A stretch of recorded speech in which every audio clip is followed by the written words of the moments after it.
421 দিন ধরে সংগ্রামী যৌথ মঞ্চ অবস্থান করছে। হ্যাঁ, অবস্থানটা তো চলছে। আপনারা তো সকলেই জানেন 1 বছর পেরিয়ে গেছে, 1 বছর 2 মাস পেরিয়ে গেল, কিন্তু সরকারের দিক থেকে কোনো সদর্থক বার্তা আমাদের কাছে এখনও এসে পৌঁছায়নি। একটার পর একটা ইলেকশন চলে যাচ্ছে, ইলেকশনের নামে প্রহসন হচ্ছে। আমরা সরকারি কর্মচারী যারা ভোট করতে যায়, সেই ভোট করতে যাওয়ার আগের দিন থেকে মানে P-1 ডে থেকে শুরু করে কাউন্টিং পর্যন্ত আমরা যেভাবে সাফার করি সেইটা একমাত্র আমরাই জানি। সরকারকে বহুবার বলেছি, এমনকি ইলেকশন কমিশনকেও আমরা বার্তা দিয়েছি যে একটা মানে মানুষকে এরকমভাবে শাস্তির মধ্যে ফেলে দেওয়া যায় না। যেখানে যাবেন, ভোট সাধারণত মে মাস করে হয়, মানে প্রখর গরম থাকে।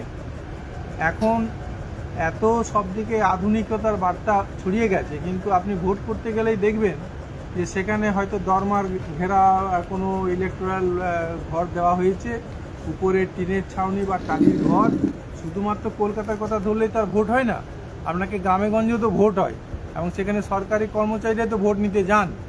তো আগের দিন যখন ওই পোলিং স্টেশন থেকে, মানে ওইটাকে রিটার্নিং অফিস যেটাকে বলে, আরও অফিস থেকে যখন আমাদের ভোটের জিনিসপত্র কালেকশন করে ভোটের বুথে যখন যাবেন, তখনই গিয়েই আপনি হতাশ হয়ে পড়বেন যে একটুকু রেস্ট নেওয়া তো দূরের কথা, বসার পর্যন্ত জায়গা থাকে না। এমন এমন জায়গায় পড়বে, হোটেল দূরের কথা, চায়ের দোকান থাকে না। কিন্তু সেক্টর অফিস থেকে কোনো রকম কোনো ব্যবস্থা রাখা হয় না। আমরা এই অভিযোগগুলো নির্বাচন কমিশনকে বারবার বলেছি, এবারও আরও পুঙ্খানুপুঙ্খ করে বলে এসেছি।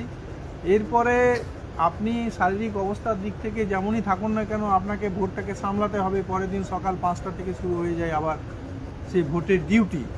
সেখানে পোলিং পার্সোনাল থেকে শুরু করে পোলিং পার্টি যারা আছে তাদের অন্যায় আবদার, এবং সেখানে যদি আপনি ওই আবদারকে পাত্তা না দেন, আপনার উপর যে শারীরিক মানে ইনসাল্ট যেটা ফিরে আসে আপনাদের দিকে, আমাদের দিকে, সেটাও সহ্য করা মানে অসহ্য হয়ে ওঠে। এবং আমাদের নিরাপত্তার জন্য যা ব্যবস্থা, সেটার জন্য আমরা নির্বাচন কমিশনকে আগেও বলেছি। এবারে আমাদেরকে ওনারা বার্তা দিয়েছেন যে নিরাপত্তা থাকবে, এবং কর্মচারীদের থাকার জন্য মানে পোলিং পার্সোনালদের থাকার জন্য যে ল্যাট্রিন বা থাকার জায়গা, ফ্যান, লাইট, এই সকল সমস্ত কিছু নাকি ব্যবস্থা করে রাখা হবে। প্রতিবারও বলা হয়, এবারও বলা হয়েছে। সেক্টর অফিসের নাম্বার দেওয়া থাকে, আমরা অসুবিধায় পড়লে সেক্টর অফিসে ফোন করলে সেই ফোন তুলবে না, সেটাও আমরা জানি। এবং তারপরে ভোট শুরু হয়ে যাওয়ার পর ভোটার কার্ড যেটা থাকবে, তার সঙ্গে দেখবেন আরও 17টা জিনিস দেওয়া থাকবে, যার মধ্যে ড্রাইভিং লাইসেন্স থাকবে, অনেক রকম কার্ড থাকবে। এবং আমাদেরকে ট্রেনিংয়েও বলা হয়ে থাকে যে ভোটের দিন সমস্ত লোকের ভোটার কার্ডটাই হারিয়ে যায়, এবং অন্যান্য 16টা জিনিস নিয়ে তিনি ভোট দিতে আসেন। কিন্তু নির্বাচন কমিশন কোনো মতেই ওই ভোটার কার্ডটাকেই শুধুমাত্র ভোট দেওয়ার পারমিশন বলে এখনও পর্যন্ত গ্রহণ করতে পারেননি। এই সমস্ত দুরবস্থা যতদিন পর্যন্ত চেঞ্জ না হবে, পরিবর্তন না হবে, ততদিন পর্যন্ত গণতান্ত্রিক অধিকার রক্ষা হবে না। মানুষের ভোট অমানুষে দিয়ে যাবে, ভূতে দিয়ে যাবে। ভূত এই জন্য বলছি যে এমন লোক মারা গেছে তার ভোটও পর্যন্ত পড়ে এবং তার ভোটার লিস্টে নামও থাকে। এই জিনিসগুলো যতদিন পর্যন্ত দূর না হচ্ছে, গণতান্ত্রিক অধিকার সম্পূর্ণভাবে রক্ষা করা যাবে না। তা আমাদের সরকারি কর্মচারীদের পক্ষ থেকে সংগ্রামী যৌথ মঞ্চ আমাদের নিরাপত্তা থেকে শুরু করে ভোট যাতে শান্তিপূর্ণভাবে করা হয়, সেই হিসাবে নির্বাচন কমিশনকে আমরা বার্তা দিয়ে এসেছি। দেখা যাক, আগামী দিন কথা হবে। আর আমাদের কর্মসূচির মধ্যে আমরা তো লেগেই আছি। আমরা এখানে একটা হেল্প ডেস্ক খুলব।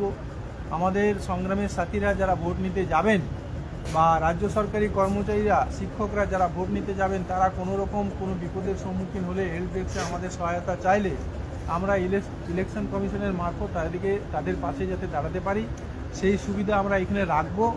এছাড়াও আরও অনেক কর্মসূচি থাকবে, যেমন কোথাও যদি কোনো রকম ঘটনা ঘটে, আমরা যাতে ইলেকশন কমিশনের অফিসে গিয়ে ডাইরেক্ট নালিশ করতে পারি, সেই ব্যবস্থা আমরা করব বা রাখবো। এইটুকুই বলার আছে। নির্বাচন যাতে শান্তিপূর্ণ হয়, এটা আমাদের আশা থাকবে এবং নির্বাচন শান্তিপূর্ণ বলেই হবে বলেই আশা করি। অনেক ধন্যবাদ।